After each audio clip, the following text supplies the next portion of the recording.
Tá, agora partindo para um ponto delicado, mas que eu acho que é necessário falar, que são os problemas que essa série de filmes tem, porque, claro, são filmes absurdos. São. Ganharam 17 Oscars, foram recomendados a milhões de Oscars e tal. Sim. Porém, assim, não querendo ser o crítico de cinema, puxa-saco, nem nada do tipo, acho interessante. Anacrônico, hein? Ó, cuidado. Mas assim, tem coisas que devem ser ditas, porque eu acho interessante, principalmente, ressaltar que tem uma galera que chega pra ver o filme e fala: nossa, que filme maravilhoso e tal. E talvez você vá assistir o filme e fala: nossa, nem é tudo isso, é meio chato e tal. Então tudo bem, ninguém é obrigado a gostar de nada, né? Mas é interessante ressaltar essas coisinhas, porque eu acho que pode incomodar algumas pessoas, dependendo do seu tipo de experiência que você mais curte, né? Mas pra você, Bigode, o que você não gosta desse filme? O que te incomoda? Cara, questão técnica. No geral, ritmo, tem, tudo. Uhum. Tipo, não, eu vou por partes, né? Em questão técnica, assim, eu acho que... É porque eu entendo também, porque eu não participei, obviamente, da criação desse filme, então eu não sei como que foi a questão de você escolher sequências de planos e quando focar em determinadas expressões e essas escolhas, sabe? Mas tem coisas que eu acho que duram demais, talvez, sendo que não mostram tanto, sabe? Eu acho que tem momentos, por exemplo, momentos do próprio Frodo, que eu acho que ele, era esperado mais entrega de expressões, a câmera segura muito nele, e não sai o que eu devia, eu acho. Eu senti em alguns momentos isso, eu não sei se estou viajando. Talvez seja por isso que as pessoas têm a impressão de que ele é um mau ator. Talvez ele não é um mau ator, ele só foi mal aproveitado, né? Eu acho que segura, tipo, eles se excederam em algumas coisas ali, tipo, dando um tempo talvez demais pra ele. Em algumas cenas onde, tipo, aconteceu alguma coisa que queriam extrair mais emoção dele e tal. E durava muito, e poderiam, sei lá, ter aproveitado com outra cena, algum diálogo que explicasse algo que precisaria ser melhor ressaltado. Não, tipo, desenhado, né? Mas, enfim. Eu acho que eu senti isso, né, em alguns momentos. Sobre parte de história, como eu acabei lendo os livros, cara, tem coisa assim que eu fico meio triste de ter cortado, né? Tipo, eu nem vou entrar no lance do Tom Bombadil, porque eu acho que ele sai um pouco do tom mesmo, tá ligado?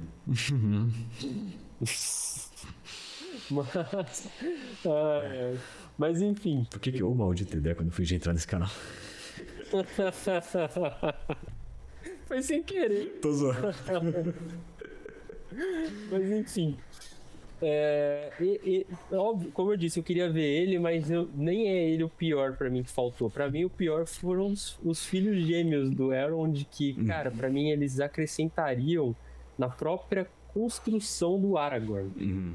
Por que eu tô falando isso? O Elrond, né, que é o elfo lá que aparece nos 3 filmes, né, que é o pai da Aragorn. É o chefão, basicamente, dos elfos, né? Exatamente, ali de Valfenda, né? Ele tem 2 filhos gêmeos, né? E esses 2 filhos, eles são... Basicamente, eles foram professores do Aragorn. Eles foram melhores amigos do pai do Aragorn, né? Eles estavam presentes quando o pai do Aragorn morreu, inclusive, né? E eles levaram... Acho que foram eles que levaram o Aragorn e a mãe para viver em Valfenda, fazendo com que o Aragorn fosse criado em Valfenda. E é por isso que ele fala élfico, ele tem todo aquele comportamento que é muito próximo deles.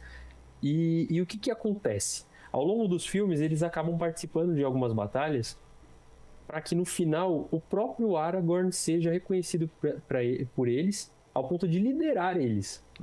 Entendeu? Então eles acabam mostrando isso no livro e você fala assim, cara, é muito louco, porque os caras têm mais de 2.000 anos pelas contas ali, né? Alguma coisa assim. Eles estão muito mais tempo vivos que ele, muito mais experientes, professores dele, junto com o próprio Elrond também. E olha que ele não é novinho, né? Ele tem tipo 84 anos, se não me engano. Então ele tem 87. Isso, acho que é 87. E aí você ter esses caras, e poderia até caber um flashbackzinho dele criança e mostrando isso, nada muito rápido, muito longo, né? E eu queria ter visto isso, sabe? Eu senti que faltou. Eles estavam na batalha do Abismo de Helm, em vez daqueles elfos de Lothlórien que a Galadriel manda, eles não aparecem, quem aparecem são os filhos do Elrond no lugar. E eu senti falta disso, cara. Eu acho que esse foi pra mim, o maior erro, né? No meio pessoal, foi esse pra mim. Eu concordo. Eu acho que tem alguns personagens que foram muito mal desenvolvidos. Eu achei, principalmente o anão, o Legolas e o próprio o Aragorn. Eu achei que os três ficaram muito mal desenvolvidos, cara. Eu achei que não tem nada, praticamente nada. Ainda que o Aragorn tem um pouquinho que ele ia casar com aquela mina e tal, né? Tem um pouquinho mais de desenvolvimento. Fala um lance mais pessoal, de ponto de vista pessoal. Cara, exatamente. Eu acho que esses três personagens faltou tudo, praticamente. Faltou um sentimento um pouco mais aprofundado, faltou os pais, os amores, os filhos, sei lá, qualquer passado que eles tiveram, ficou muito só jogado, eu senti. E ainda mais porque eu sinto que o Legolas e o Anão, eles são basicamente só alívio cômico. Apesar de eles terem uma certa importância, principalmente no primeiro filme, pra mim eles só serviram disso. Cara, isso é foda, porque eu tava falando pra minha namorada, né, no primeiro dia que a gente foi ver A Sociedade do Anel. Eu falei pra ela que o público do cinema era assim: anão é igual a risada. O que não deveria, o que não precisaria ser, né? Mano, eles viram o Gimli, eu não entendi também. Sabe, eu nunca tinha visto ele com esses olhos assim, sabe? Tem muita coisa que ele fala que é inteligente. Quando ele fala umas paradas e é inteligente, eu acho engraçado. Mas eu também vejo graça. Tava montado no cavalo, o cavalo puxou, ele caiu. Tá ligado? Beleza, é engraçado. Mas é sacanagem com o personagem também. É que ele é só uma piada. Esse que é o problema. Ele ficou muito piada. Mas assim, um ponto positivo do Gimli e do Legolas, porque eu vejo muito eles como se fosse um só. O desenvolvimento deles é todo em torno da relação deles. Sim. Da amizade. Que ainda assim acho que ficou meio deficiente, ficou meio faltando um pouco de... Então, sabe que ia ter uma cena, se eu não me engano, eu não sei se ela ia se encerrar assim, mas ia ter uma cena que ia mostrar que o Legolas ia ficar com aquela parte ali da frente de Gondor, que tem uma cidade, né? E cai, e os orcs pegam, que o Faramir tá defendendo. O Aragorn ia ceder aquela cidade ali pros elfos, e o Legolas ia ficar líder ali. E o Gimli, ele ia ficar... Sabe lá em Rohan, tinha... No abismo de Helm, tinha uma parte onde as mulheres e as crianças ficaram numas cavernas, certo? Você lembra disso? Que é aquela muralha primeira, né? Que eles brigaram lá do segundo filme. Sim. Só que aí, depois lá pra baixo da muralha, tinha essas cavernas. Ali, enfim, tem a mocinha loira, né? Tem o irmão dela. O irmão dela, ele vira rei. E ele cede pro Gimli... a caverna para ele montar tipo uma mina ali um lugar de mineração dos anões, e aquilo vai fazer com que a sociedade ali tipo cresça mais ainda por causa disso, porque ele acabou reparando que ali tinha um valor. Depois disso, os dois iam pegar e iam para Valinor, que é aquele barco que eles pegam no final do filme, porque a amizade deles continuou. Quando o Aragorn morre, é isso que eles fazem, entendeu? Então seria o final deles. E não mostraram, entendeu? Porque não coube, né? E, mano, fazer o quê? Tá tudo bem, porque eu acho que também, cara, é muita coisa, velho. Teve que cortar alguma coisa, eu acho que esse foi um dos males o menor, assim, sabe? Cara, eu acho que não foi só isso. Por quê? Porque, assim, eu acho que tem coisas que foram mal aproveitadas de tempo de tela, inclusive. Principalmente no primeiro, velho. Eu acho que, agora falando de ritmo, eu gostei bastante do ritmo do primeiro. Achei que ficou bem divertido. Só que ele tem um ponto que ele vira quase uma piada por si só, o filme. Porque eu achei que... Primeiro, ele tava muito ritmado. Então já tava começando a ficar muito previsível o que ia acontecer. Porque era sempre um ritmo de tensão, tranquilidade, alguma piada tosca. Tensão, tranquilidade, alguma piada tosca. Cara, era toda hora. Tinha uma piada mais besta que a anterior. É que eu tava começando a encher o saco, velho. Toda hora uma piada com o anão. Aí depois aquela piada que o Gandalf tá tentando abrir a porta, tentando falar em outras línguas, e era só falar amigo na língua. Então é uma piada muito óbvia, muito... Sabe? Parece que tá brincando com a inteligência do público, né? Quase aquilo que a gente tava falando. Então eu sinto que o filme ele vira uma piada. A seriedade da parada acaba caindo um pouco por conta dessas 300 piadas o tempo inteiro. Bom, eu acho que eu me incomodo mais com a parte do Gimli mesmo. Eu acho que eles perderam a mão no Gimli. O exagero em cima dele, tá ligado? De piada em cima dele. E realmente é um personagem que ele tem um pouco mais ali pra mostrar. Ele no livro ele tem uma coisa mais acontece no filme também. Ele tem uma coisa mais sábia. Mas o filme, mano, é muito difícil ver isso porque é tanta piada em cima dele, ele tá piada que fica difícil. Você tem que realmente procurar, né? E o filme não é só você focar num personagem, ficar analisando ele e falar assim, ó, ele falou, isso aqui tá melhor do que as piadas. E é difícil, né? Então, tipo, a galera vai ficar levando ele como um gancho pra humor. E é isso, né? Pra mim, isso que mais me incomodou, assim, de ritmo, que ele começou a ficar muito ritmado o filme, né? Acho que, no geral, é um filme muito bom até hoje. Efeitos visuais excelente, uso de câmera excelente, de enquadramento, bem criativo, cria uma identidade legal pro filme. Então, acho que, de resto, do primeiro... Pra mim, isso é o que mais me incomodou. De resto, eu não consigo me lembrar de algo que me incomoda muito. Pra mim, o segundo e o terceiro tem coisa que me incomoda mais do que o primeiro, até, do que o ritmo dele. E partindo pro segundo, uma parada que eu achei muito estranha é que você percebeu que o arco do Frodo é quase inexistente nesse filme. A única coisa que ele faz é ir do ponto A ao ponto B, que coisa que ele já estava fazendo no primeiro, e a única coisa que acontece é que ele é sequestrado pelos arqueiros. Porque eu me lembro que não aconteceu mais nada no segundo filme pra ele. Foi só isso. Então, na real, é porque realmente, é como eu falei, é uma coisa aí que tá. Essa parada, ela é no detalhe. Exige, talvez, tipo assim, como eu falei, é uma daquelas coisas que você pegaria se você tivesse lido. Mas o filme, ele deixa no detalhe. Que é o quê? Se você pegar, tem um diálogo do Gandalf com ele lá em Minas Moria, que o Frodo fala sobre o Gollum, né? Pô, eu tinha que ter matado ele, não sei o quê. E aí o Gandalf mostra pra ele, tipo, o poder da piedade, né? Isso fica na cabeça dele, ao ponto de que quando ele encontra o Gollum, ele estranha, mas aí ele começa a ter ele começa a ver o que ele poderia ser. Empatia, vai. Ele pensa assim, pô, eu tô a um passo de ser esse maluco aqui que tá na minha frente. Tá entendendo? Por causa do anel. E aí ele não consegue ser cruel com ele. E ele pensa também no que o Gandalf falou pra ele. Então, tipo, cara, pra mim, a gente realmente não consegue ver isso no filme. E também talvez seja um pouco difícil de se identificar ou reconhecer certas coisas no Frodo, porque geralmente, realmente, o próprio filme mostra. Aquele não é o Frodo mais. Tá ligado? Ele tá lutando, é o Frodo e o Anel, no corpo. E aí o que rola? Tanto que ali no final, como a gente tinha discutido, o Frodo não lembra de nada que é bom. Ele não consegue lembrar do sabor, do som, das coisas que ele gostava. E assim que o anel é destruído, ele começa a lembrar. E ele fala pro Sam, né? E ali volta a ser ele. Entendeu? E ali a gente vê, então, tipo, pra mim eu acho que realmente não ficou tão claro certas coisas do Frodo. O Frodo no livro, ele é absurdo, cara.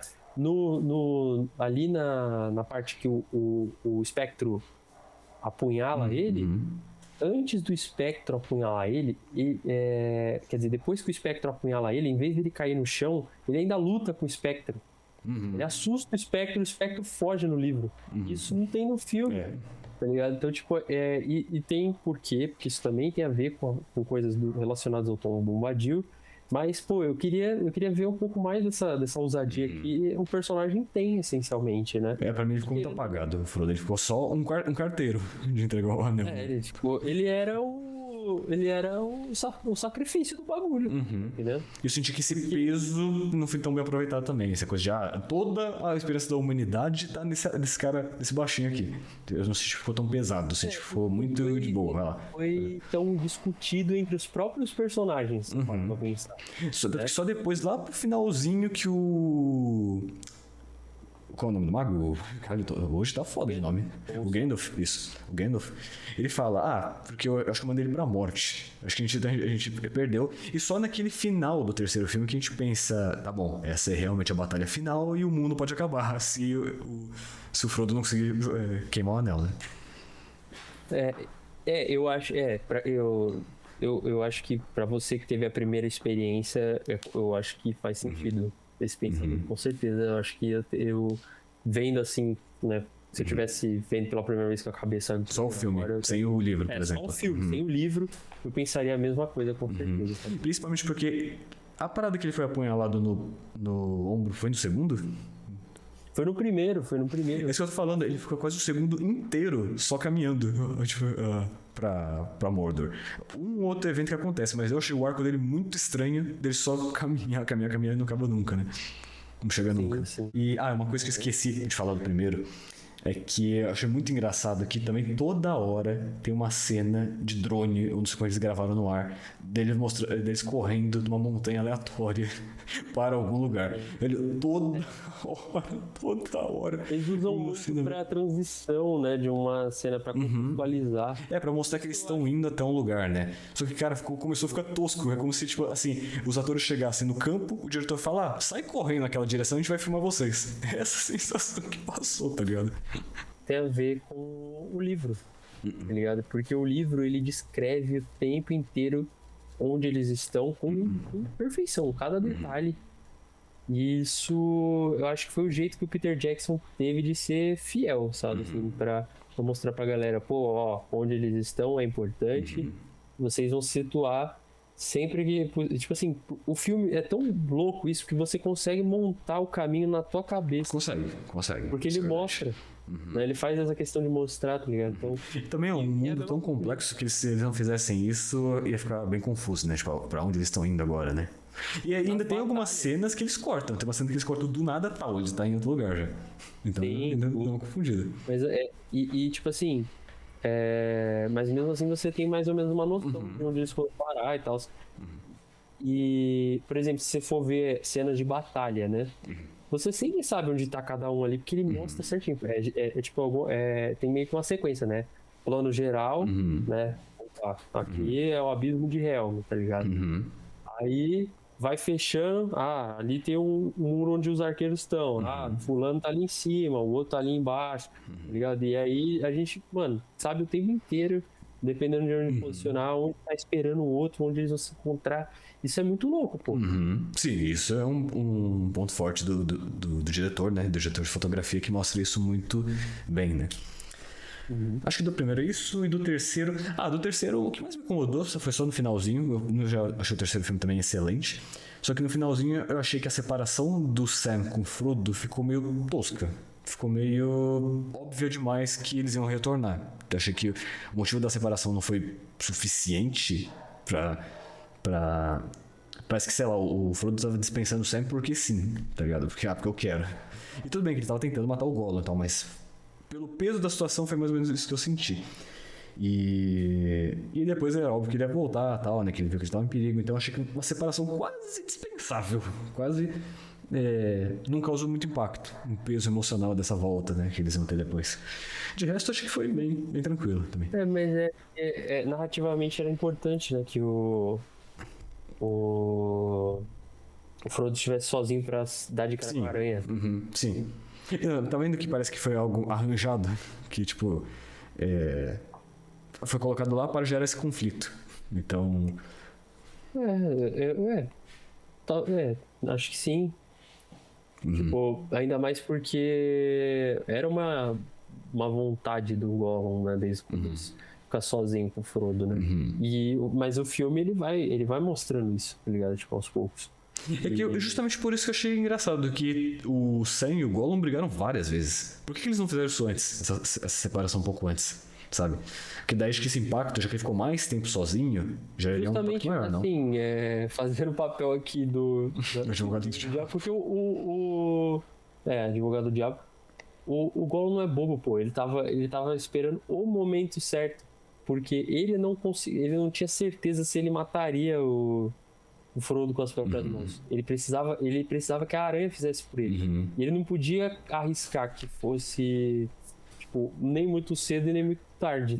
Porque poderiam ter passado os dois lá, mais ele, e a aranha não, tipo assim, vim pra cima dos dois e os dois dá um jeito de se livrar ali, tá ligado? O Sam quase sozinho deu conta da aranha, né? Aliás, totalmente sozinho. Cara, essa parada do Sam aí, mano, é porque essa aranha, ela é um dos bichos mais cabulosos que sobrou na Terra-média, tá ligado? E ela não morreu, tá? Ela ficou ferida só. E depois ela se curou, inclusive.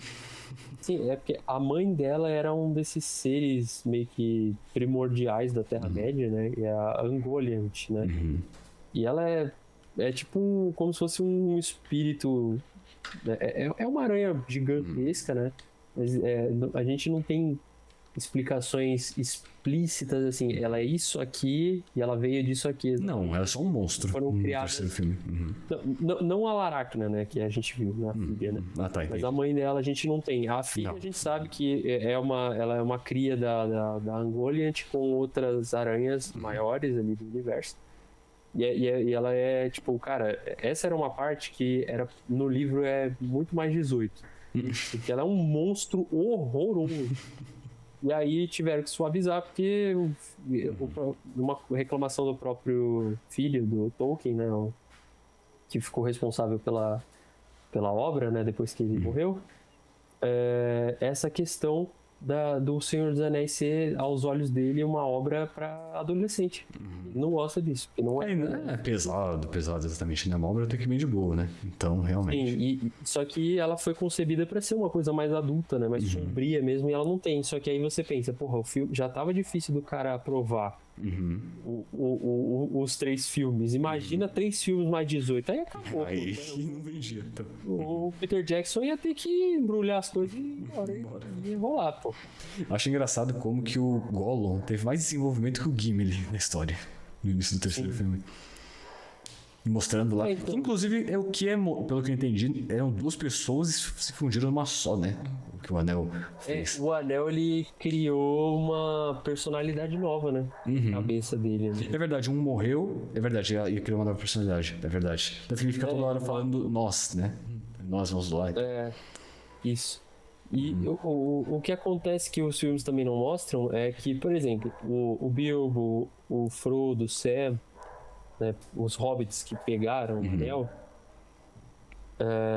esses aí que eu citei agora, eles são bons, né, de natureza boa, antes mesmo de ter contato com o anel. Então, para o anel pegar e dar uma volta neles, né, de corromper, demora mais. O Sméagol, ele já era corrompido, ele era ladrão, ele era trapaceiro antes, isso não é mostrado, né? Por isso que tão rápido ele vê o anel, ele já mata o cara. Ele mata o melhor amigo na hora. Tá nem aí, sabe? Então, tipo,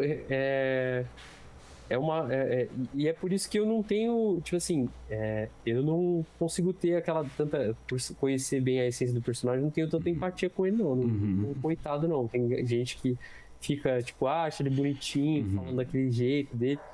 Não, mano, ele é muito traiçoeiro. E eu acho isso maneiro nele, porque ele é uma parada que... Você vê como é louco o efeito que ele causa? Quem conhece ele muito, admira ele por ser um personagem traiçoeiro muito bem desenvolvido e ver como ele roda a história. Por isso que o desenvolvimento dele é mais importante do que o do Gimli. Porque ele é o afetado pelo anel e ele vai ser a piedade que o Bilbo teve com ele lá atrás, o Frodo vai ter depois, é o que salva a Terra-média. Realmente. Então não tinha como não mostrar. É verdade. Em algum momento. Mas então, e aí o que rola? Por um lado você consegue, quem conhece muito bem o personagem admira ele por conta dessa coisa dele ser um personagem traiçoeiro, e quem não conhece tanto gosta do personagem porque ele é cômico. Ele é muito expressivo, ele pega e prende as pessoas daquele jeito dele, que é bem único, né? E eu vi isso muito no cinema. Eu vi 2 tipos de pessoas diferentes, né? Tipo, que achavam louco, tipo... repetiam as falas dele quando ele ia aprontar e também davam risada quando ele ficava falando sozinho, meio bobo. Então, é um personagem muito legal. Porque ele não aparenta muita ameaça, no geral, né? Só quando ele quer tramar, realmente é algo que ele joga pra alguém mais forte que ele, né?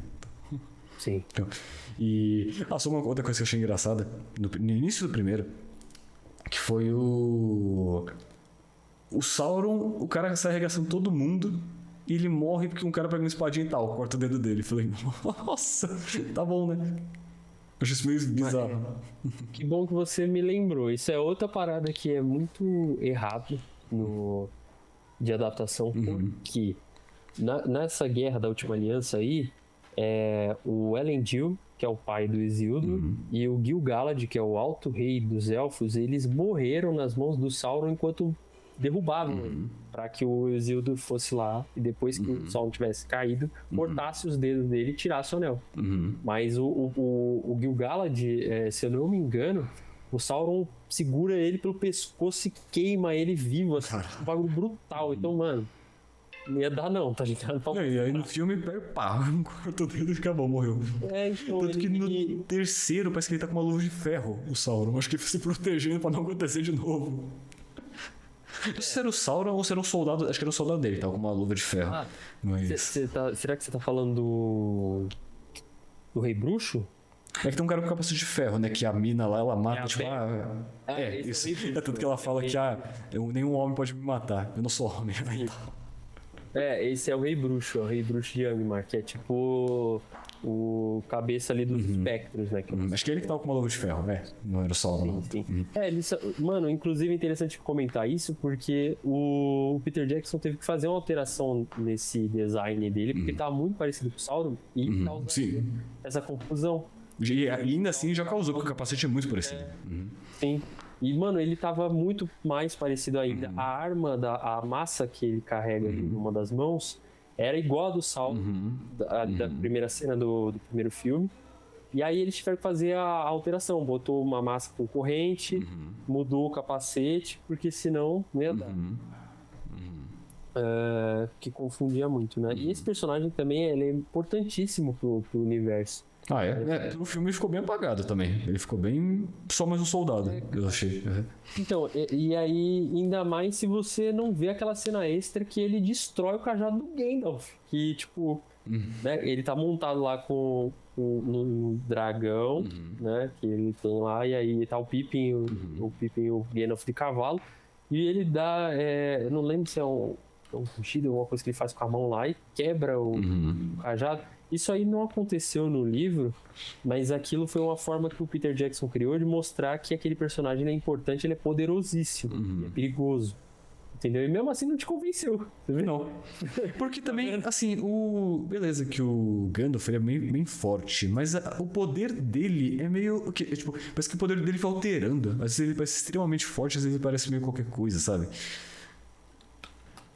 Então... Isso tem a ver porque o Tolkien ele enxerga a magia como uma coisa que não é, por exemplo, a magia do Harry Potter. Pô, qualquer hora os caras fazem qualquer coisa e tá, tipo, tem uma lógica ali naquele universo, nada contra. Mas o Tolkien ele usa a magia quase como se fosse um milagre. Entendeu? Torna um milagre físico ali, tipo, uma coisa extraordinária ali, é quase que ele usa o Gandalf para literalmente usar a magia no momento que o mal está usando a magia escura, sabe? Assim, para bater de frente. Por exemplo, você vê o Gandalf o caminho inteiro lutando com a espada lá, dá uma bastãozada, não sei o que. Chegou o Balrog, o que ele faz? Vai todo mundo embora porque a espada não vai adiantar. Eu fico aqui usando magia nele e torcer para funcionar. Entendeu? Quando mesmo seguindo a lógica do filme, quando o Rei Bruxo chega, o Gandalf ergue o bastão, o Rei Bruxo quebra o bastão, porque fala, pô, agora já era, você não vai fazer nada. Sei que você... Entendeu? Porque torna previsível que é isso que acontece. Que o Gandalf não é bobo, toda vez que ele vê que o problema não vai se resolver na espada, ele usa a magia, porque quando ele foi enviado pra Terra-média, ele vem numa figura de um senhor justamente para não ser alguém que vai ser uma figura de poder, sim de sabedoria, entendeu? Então o foco dele é aconselhar. Olha que ele pica na espada, tá? Pô, lutando. É maneiro demais, cara. Muito tirado. Então, tipo, ele não devia fazer isso. Você viu por exemplo, se você pegar até nos livros e coisas do tipo, o Saruman, pô, sujando as mãos desse jeito, não, é raridade. É só na magia, é só na apelação. Não, o próprio Saruman, achei a briga deles meio besta, meio tipo O Gandalf tomou uma coça rapidão e acabou. Já foi preso lá na torre, né? Então, mas eu acho que, se eu não me engano, eu posso estar falando besteira, mas tem alguma coisa. Eu acho que o Gandalf queria aquilo. Verdade. Não lembro disso. No livro, eu acho que. Eu não sei se ele usou isso pra convencer depois o conselho que existe um conselho. Você falar isso no filme. O conselho branco, né? Que era o conselho do Saruman. E aí nesse conselho o Saruman era o cabeça, tinha o Gandalf, Galadriel e o Elrond, né? Só que aí, como é que você justifica pros caras que sem prova que o cara não tava prestando? O Gandalf já tava suspeitando dele. Aí agora ele tinha a prova. Entendeu? Isso eu acho que não é mostrado. Mas rola essa parada aí, enfim. E com tanto bagulho que eles falam branco, o Cavaleiro Branco, o Mago Branco, o Conselho Branco. Às vezes eu me pergunto se essa história foi escrita pelo Tolkien ou pelo H.P. Lovecraft, né? Então a figura desse conceito branco, da luz e tudo mais, é porque remete ao divino, né? A poder. E aí ele sai do cinza pro branco. Ele renasce divino. É uma coisa muito. Vem muito da questão do Tolkien ser católico, né? Então, enquanto que o Rei Bruxo, não, o Mago Bruxo, que é o nome do cara lá. É o Rei Bruxo. Rei Bruxo. Ele é totalmente preto. Sem a armadura dele, é uma sombra ambulante, né? Então. Sim. O próprio Sauron também. É assim. No filme ele tem essa coisa de ser o olho, né? No filme ele é o olho. Mas eu tô falando quando ele morreu lá no início, depois ele virou só um olho numa torre enorme. Sim. No livro... E outra parada que eu achei engraçada é que o Rei Elfo, ele viu o cara colocando o anel lá na frente do vulcão, né? O Elrond. E ele não fez nada. Maluco, é a arma mais poderosa da face da Terra. O cara não quis jogar o anel no fogo, é espadada na nuca. Foda-se, mata ele e joga o anel fora. Tu deixa a parada escapar e tem 3 filmes pra poder destruir esse anel de tanto trabalho que deu. Aí pega um pouco da questão da suspensão de descrença, né? Porque essa cena no livro não tem. É uma forma de ilustrar o erro do Isildur, né? Com mais dramaticidade, né? Porque eu não lembro se o Elrond sabia que o Isildur tinha... Ali naquele momento que ele tinha arrancado e ficado com o anel pra ele, foi descobrir depois que ele ficou, não, ele sabia. Esse modelo ele mostrou. Não, tô falando no livro. Ah, tá. Ali no livro não sabia, mas depois, naquela altura do conselho, tanto no livro quanto no filme, ele sabia já, e é por isso que ele tava contando que a merda que o Isildur fez.